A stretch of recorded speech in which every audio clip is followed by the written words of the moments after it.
Again, you probably see something in there that makes you happy. I know as we start a series on happiness this weekend, I saw an interview actually this morning on the news with it was a young lady who wife of an Army officer who lost his life not long ago, and they were interviewing her. And I thought she just really brought a really good perspective on this weekend. Just like anything, I think there's a tendency for some people to kind of live in the extremes. We try really, really hard to stay out of that. But she did a good job, I think, of just reminding the interviewer and anybody that was watching that, although a lot of her friends, she said a lot of friends will say, hey, have a happy Memorial Day weekend, happy Memorial Day. And she was like, for a lot of us, it's really not a happy day. It's very, very personal, very sad even for a lot of folks who lost a loved one in defense of our country. But she was also quick to add that her husband died so that we could enjoy long, happy weekends. And so she reminded us to kind of start by remembering what this weekend is all about. Take some time to really ponder and think about just the fact that we get to enjoy weekends like this because of the many sacrifices, honor the fallen, but then enjoy the cookouts and have the happy times that we're able to do because of what they sacrificed for us. Just really good advice, I thought. And so we're gonna be embracing the happy all summer long.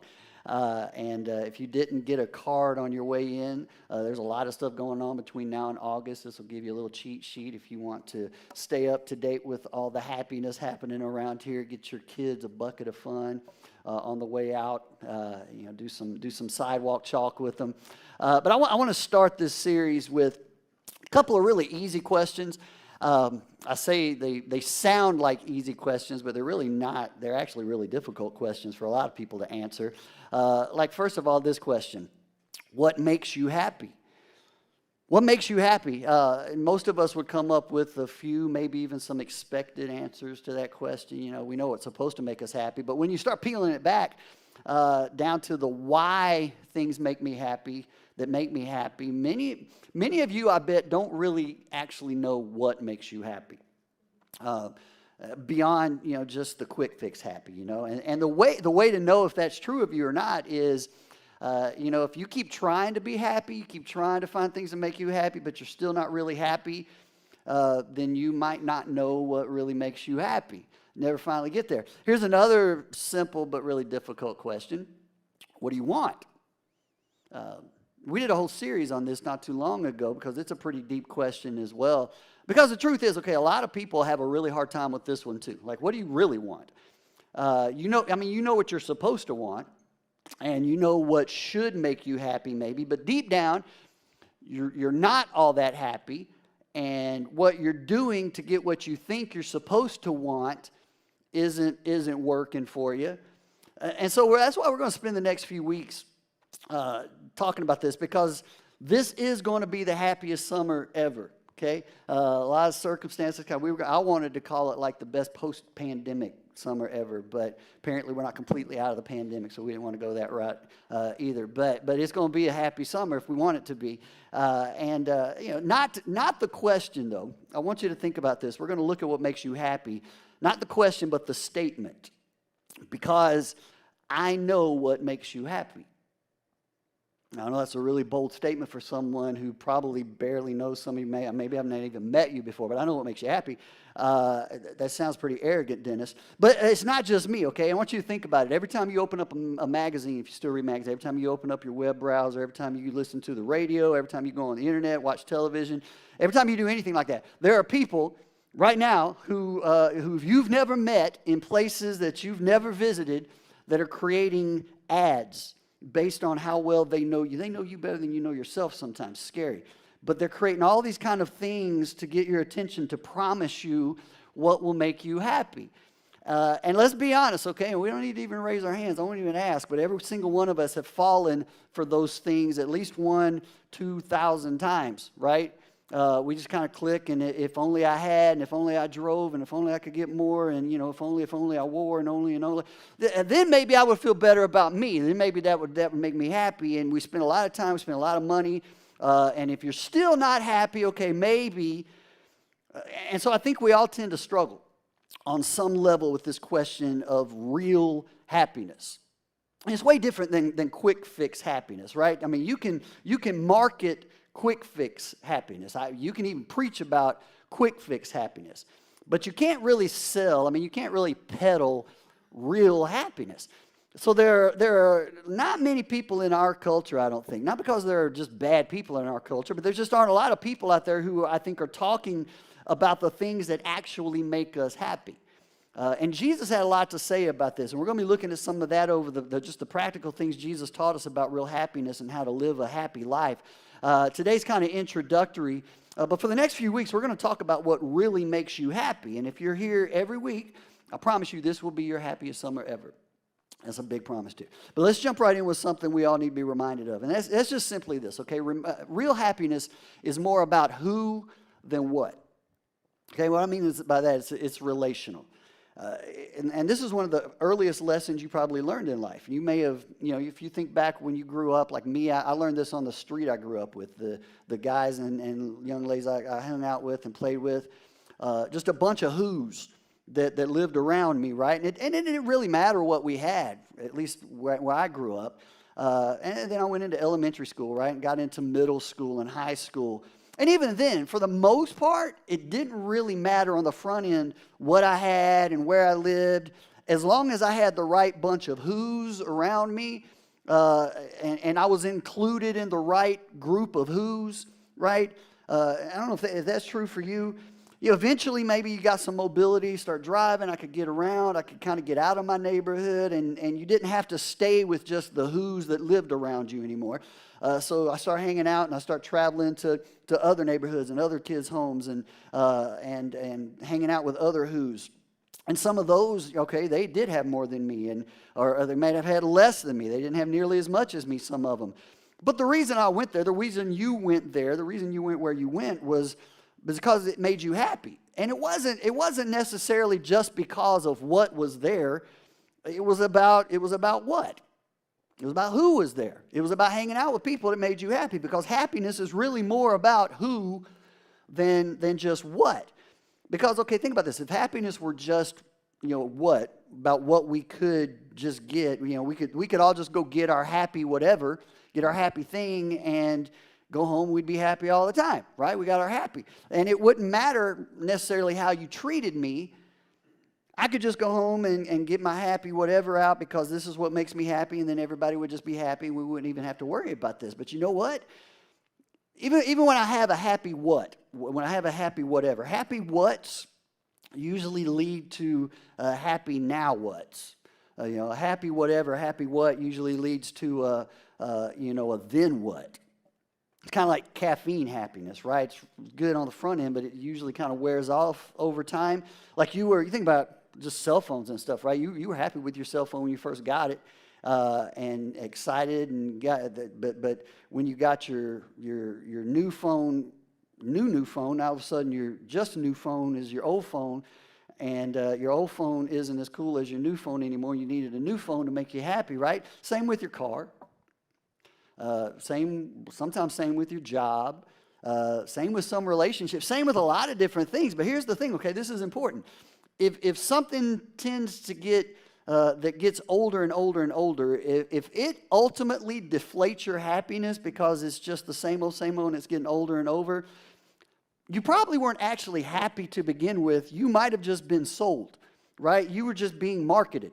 And here's some more evidence to even think about this in your own life. Anyone here ever traveled like overseas to a poor country or somewhere like that? Maybe you've seen some of like real poverty up close, or maybe you haven't even traveled out of the country. You can go to some places in our country where where there's some poverty-stricken regions, even in our own region. But if so, you've likely been to some places where you've seen some people who, okay, they didn't have as much as I had, and They maybe lived in extraordinary poverty. Women and children and men without jobs, right? They're just living on pennies a day. They're just trying to make it. And some of you have been in those environments. Most people that I've talked to that have gone places like that and come back with just this new perspective on happiness, because it's like they hardly have anything, but man, what they did have, I need more of, right? There was a contentment that I don't have. There was a joy sometimes even there that I don't have. And where people comes back all the time and say, okay, how can they be so happy? How can they be so happy? They don't have anything. We can't seem to get back to all of our stuff quick enough. And yet it also kind of feels like, so much of what they have is more than what we have for some reason. Why? Because happiness is more about who than it is just the what. You parents, you know this is true too. Think about your kids. If you're a parent, you can't seem to be happier than the happiness of your most unhappy child, right? Think about that. And that's true. I don't care how old they are, right? We just kind of go there. The same is true sometimes for marriages, because, husbands are never happier than their most unhappy wife, right? It's probably a whole nother argument against multiple wives, right? Because, you know that if you love your wife, you do, but it's hard to get happier than your wife, right? Or your significant other. It's hard to get happier than your most unhappy child. Why? Why is that? Because your happiness at the end of the day, it really is tied more to who than what. Now, here's another hard truth. Some of us have lived long enough to know the truth of this, okay? In the end, you're going to have more relational regrets than material regrets. And Jesus had a lot to say about this we're going to look at as well. But when you look back on your life, if you have any regrets at the end of it, when you're looking back, I would argue they're going to be much, much more relational regrets. They will not be material regrets. In the end, like nobody really makes things right with their possessions, do they? Like ladies, you're not going to say, honey, I need you to bring my purses to the hospital because I just need to spend some time with my purses, my handbags, right, guys? You're not going to ask the nurse to go wheel you out to the parking lot so I can just have a few more minutes with my car before I go. Not most of us. Some of you might do that. But most of the time, right, in the end, you're not going to be making peace with your possessions. You want to make peace with who? With people. Because happiness is relational in nature. Now, when you hear that, okay, there's a group group of you, primarily at least men in my experience, because that's who I am, so I know us a little better. But we think, okay, well, Brother Dennis, yeah, that's all fuzzy and cute, and but I gotta tell you, I don't need people, okay? I don't need anybody to make me happy, right? I'm good. I don't need anyone in order for me to be happy. I don't need anybody in my life. I don't need anyone in order to be happy. I can be happy without anybody. So let me just say something real quick, and then we're going to just move on. For some of you, though, there may have been some truth that you've been surrounded. Maybe you've been surrounded by a lot of good relationships in your life. You grew up with love and acceptance, and you never really experienced life without relational problems. Some of you have been blessed in that way, right? And for you, it'd be kind of like someone with a lot of food saying, I don't need food. Well, okay, of course not. You've had a lot of food, right? Of course, you've always had relationships, and many of you might fall into that category.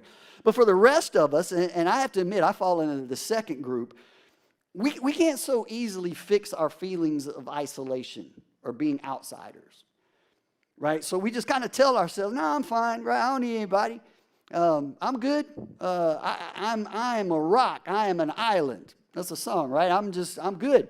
But it's so damaging. In fact, if you're in the second group with me, you really want to be a part of this series, because we are not designed to do life in isolation.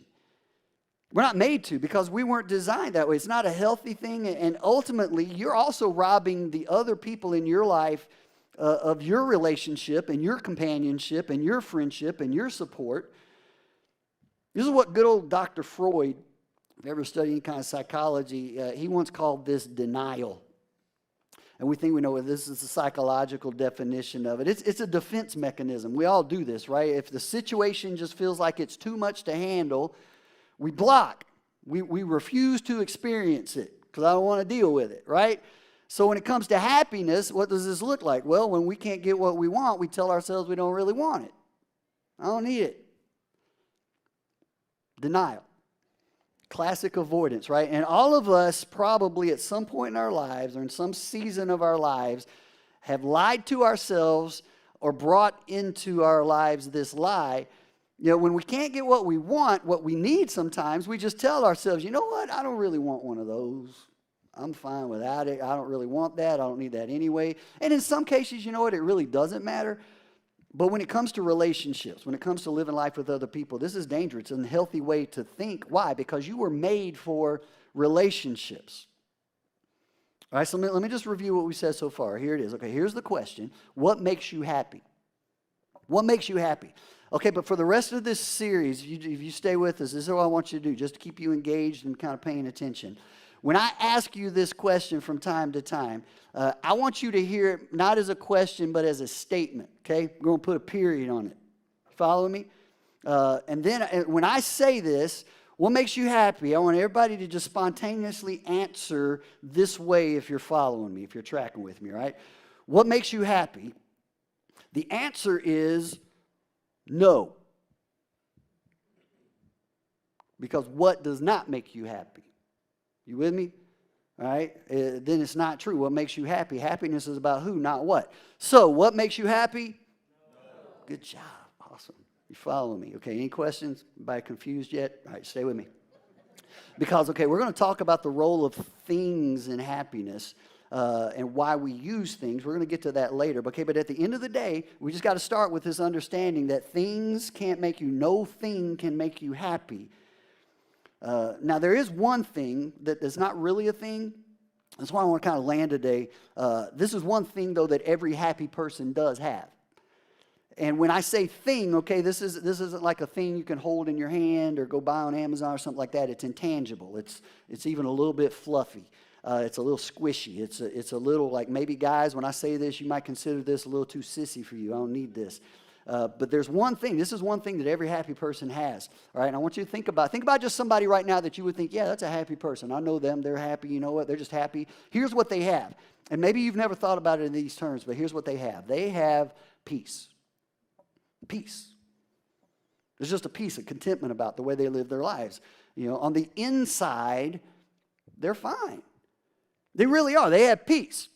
Okay, happy people have peace. The first thing they have peace with is themselves. Happy people have peace within themselves. They're content.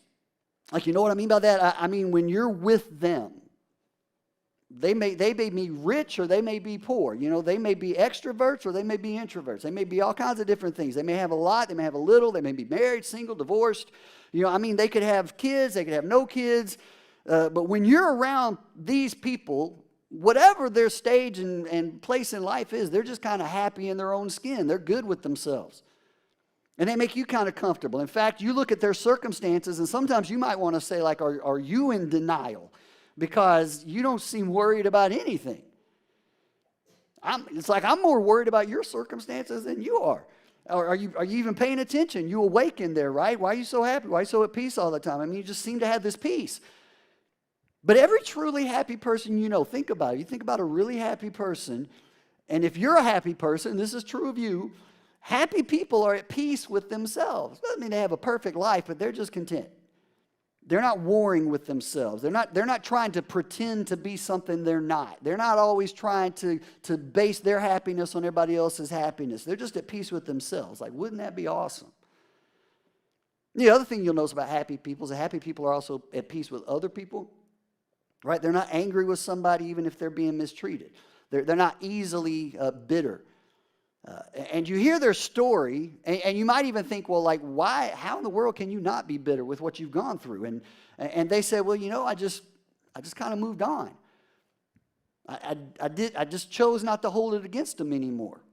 I forgave them. I moved on. You know, happy people aren't just churning on the inside for years on trying to live out some story or trying to get back at somebody, get revenge and get payback, get everything back to even, trying to reclaim something that maybe they lost or force somebody to do something that wouldn't change anything that happened anyway. You know, they're not living there anymore. They're at peace with other people. And you hear their story and you might be tempted to take up their offense, right? You know, you might want to take up their offense at their mama or their daddy or their uncle, that neighbor, that boss, that partner. You're tempted to take their offense And they're like, no, it's okay.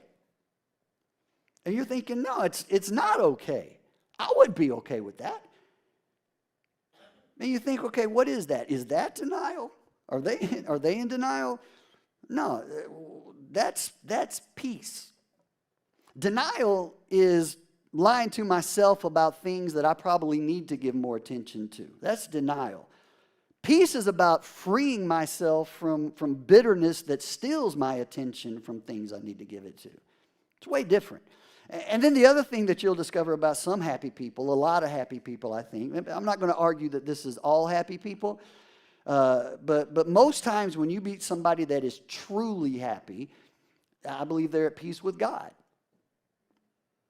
That even if it's not the view of God that you share, maybe you have some differences with some people, there's something about, they just believe there's more to this life than just them. This isn't just me.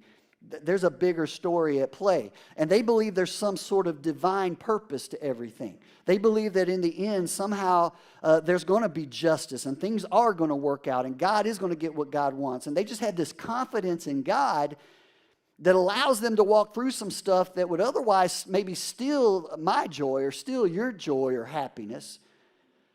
And here's something that I believe Christians have learned in particular. And maybe you're here, maybe you're watching right now, and maybe you don't even like the word Christian. And that's okay, because I'll be honest, a lot of times in whatever circumstances, I don't like the word either. You can make it mean what you want it to mean. But the term Christian, we've talked about this, the term Christian only shows up like 2 or 3 times in the whole Bible. And it was a derogatory term when they first started using it. Really, a more accurate description of what we're about is Jesus followers. We're following Jesus because throughout his ministry, Jesus actually never said, hey, I want you to become a Christian. Didn't exist at that time. We make Christian whatever we want it to mean. He never said that. He just said, follow me. Follow me. That's what we're doing. We're following Jesus. So one thing that Jesus followers or Christians have discovered is this, peace with God is what paves the way to peace with ourselves and then equips us to be at peace with others. But it starts somewhere. Peace with God paves the way to peace with ourselves because, when you start to get the right view of you, you start to see your real value that your Creator created you with. You start to see the inherent value of everyone. When you start to get that right view and the right relationship with your Creator, when the Creator-creation relationship gets in sync, something happens on the inside of us. We do see the bigger story. The peace with God paves the way to peace with ourselves that equips us to have peace with others. In fact, most of the entire New Testament is all about how to have peace with other people. It's very relational. In fact, most of the last series that we just did was spin around Jesus' answer to the question, what is the greatest commandment? You remember we talked about this? And his response, every time he was asked, what's the most important thing? What's the greatest commandment? What is the it, Jesus? His answer was always very simple, very profound, very difficult to live out, but his simple answer was love. That's the greatest commandment, love. Now, don't just hear that again and gloss over it, okay? I know we talk a lot about that around here, even more so as we keep leaning in and moving forward. So much of the time, I know some of y'all just thinking Dennis is a total hippie now, and that's all he ever wants to talk about is love. And that's fine. But I want you to just stop and think of Jesus' answer. Think about it through the grid of what we've already been talking about this morning, okay? What we've said about happiness, real happiness. Because here's what Jesus said, okay? You must love the Lord your God with all your heart, all your soul, all your mind. This is the first and greatest commandment. Peace with God. This is where it starts. Love the Lord your God. That's the biggest. And then he said a second is equally important. Not second in importance. It's equally important. Love your neighbor as yourself. Peace with God will lead to this. And then he said something really, really dramatic. He said the entire law, all the demands of the prophets. I mean, this was the only scripture they had when Jesus said this was the Old Testament, the Jewish scriptures. He said all of it. The entire thing, the entire law and the demands of the prophets are based on these 2 commands. What? Love God and love others. It's like, no, Jesus. Okay, maybe you misunderstood. I'm asking about the greatest command. Like, give me a thou shalt or a thou shalt not. What's the most important one of those, right? Give me a real command, like a do and don't. Jesus, what's that? I am answering your question, he said. Love. Love answers all of that, right? Okay, but see, okay, Jesus, love isn't a command word. Love's nice and fluffy and soft, and love is a relationship word. Bingo. Exactly, right? I understand the question. The answer is love. Okay, now if you're not a Jesus follower, or you're maybe new, or you've been out of church for a while, or maybe you don't normally read the Bible, or, I just cannot overstate how profound Jesus' answer to this question is, practically speaking, and just the way we live our Monday through Fridays, right? Because here's essentially what Jesus is saying. What's most important to me, the most important thing is peace with God, peace with others, and peace with yourself. That's what it all comes down to. Peace with God, peace with others, peace with yourself. Love God, love others. Which kind of sounds like Jesus would like us to be happy. Live a good life, right? Because he does. Because your heavenly Father created you with the capacity for and the desire for real relationships. And it wasn't just like this spin-off thing. It wasn't just this value-added thing to all the other stuff. Oh, this is important, but let's create it anyway. It's the core of who we are. This is who we are. It's a basic need of just being a human being, to be loved unconditionally, to be accepted, to give love and receive love. And Jesus says, okay, it's not just a secondary thing. It's at the core of what I think and your Heavenly Father thinks is most important. Now, when I was young, I thought a lot like many of you think, and I thought that God was kind of in the way of my happiness a lot of times, right? Big killjoy in the sky. And since Jesus spoke for God, then I just kind of assumed, well, Jesus must be on the same wavelength. Jesus was in the way of my happiness too, and if I follow Jesus, then I got to give up all my happiness. It was like this either or, right? In fact, some of you, this is maybe why you left church.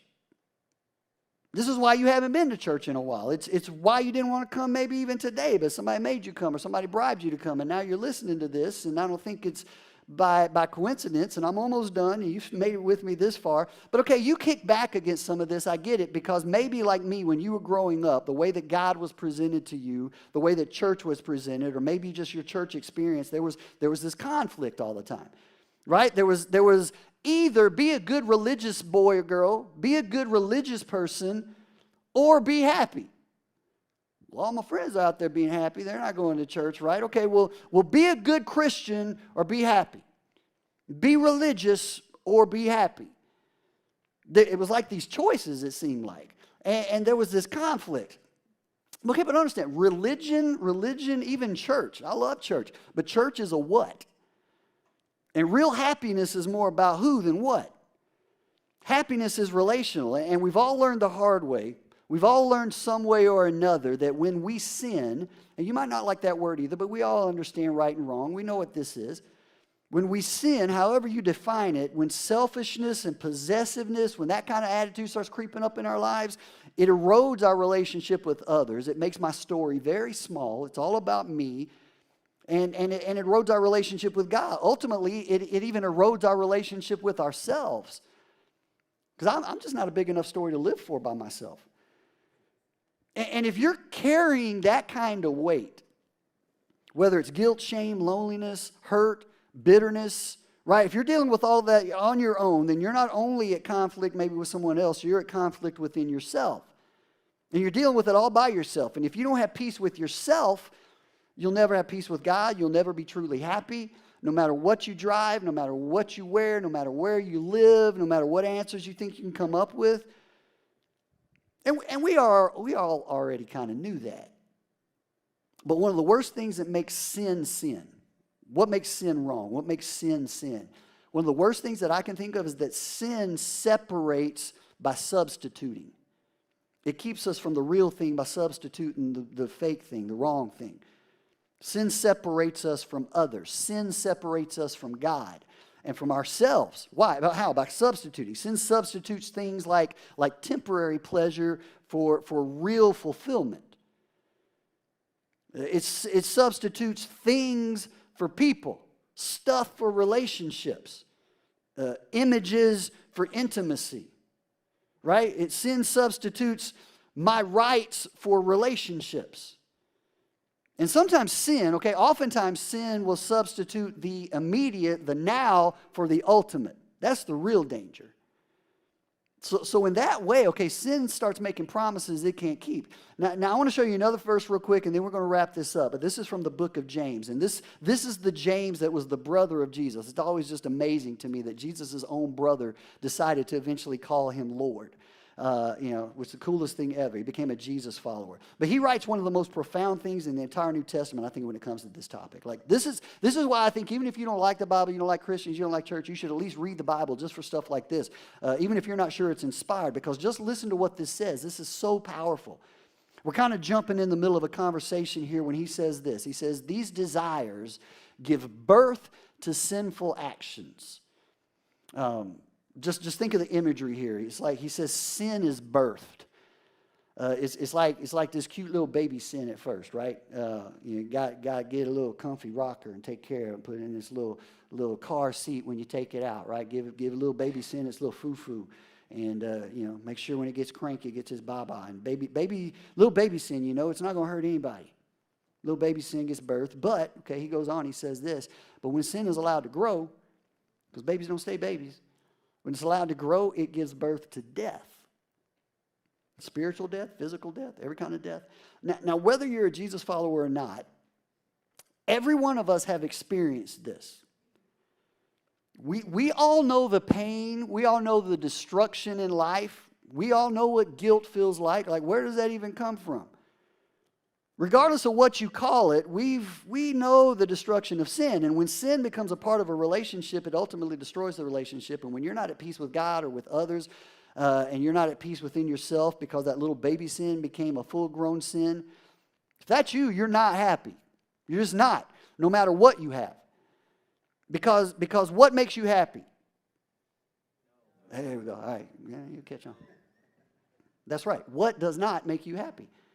Can't make you happy. Ultimately, happiness is tied to a who. There's always a who or two who are happy people at peace with themselves, with others, and with God. So this is a really big deal, okay? And let me just tell you why I'm pumped about this summer, and then I'm going to step off.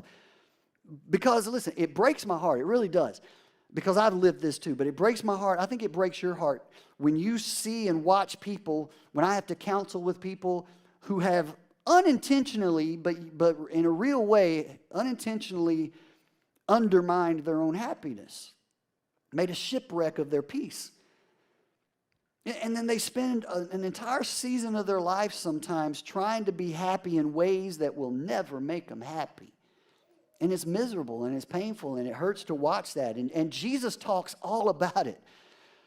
You were born with the capacity for real happiness, and it really is more under your control and under your choice than maybe you've quite imagined. Because since Jesus prioritized peace with God, ourselves and then others, and since you want to be happy, then I just believe first and foremost you should consider becoming a follower of Jesus. You should do like Zachary and Grace did today and take a step. And if you've never been baptized, then I'd love to be a part of that with you as well. I just think you need to lean into this, not to be religious, not because you need church, but because you want to be happy. And Jesus, the life that Jesus offers, is not just about getting out of hell. It's about living a better life. It's about living a bigger story. And so I just really believe you should consider becoming a follower of Jesus. And even if you don't want to become a follower of Jesus right now, you should at least consider coming back here next week for the second week of our happiest summer ever. All right? Would you just pray with me? Father, I thank you for the bigger story that you invite us all to be a part of. I thank you for what you did for us to make that happen. I thank you for the lives of those that we think about and remember even this weekend who died in order for us to live in freedom and enjoy the happy weekends and the happy moments that we have. And it's all a reminder of what you said, that greater love has no man than this, that he lays down his life for his friends. And I thank you that you did that for us as well, so that we could live a bigger, happier story, so that we could know what real fulfillment is all about. God, if there are those here this morning that are struggling to find that, I just pray that you would inspire them to at least just keep taking steps, at least keep asking the right questions. And God, as we continue to pursue you and follow you, we know that you're going to lead us where ultimately we want to go.